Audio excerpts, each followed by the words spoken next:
We can use FileZilla to perform many different tasks on our server. For example, to delete a file, right-click on the file and select the Delete option.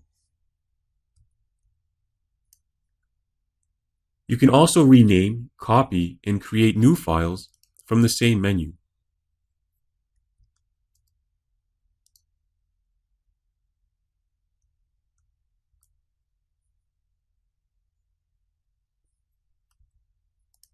The bottom three tabs provide us with valuable information regarding our uploads. If any transfers have failed, we can see a list of them in the Failed Transfers tab. Similarly, we can see the successful transfers in the Successful Transfers tab. The Queued tab contains any files that are currently in queue for uploading or downloading. To delete a site from the Site Manager, go to the File menu and select Site Manager. Now click on the entry that you want to modify or delete and use the buttons below to perform your desired action.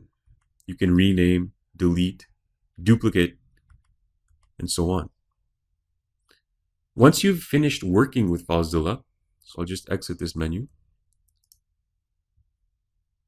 disconnect from the server by clicking this button here. After you've disconnected, close the program.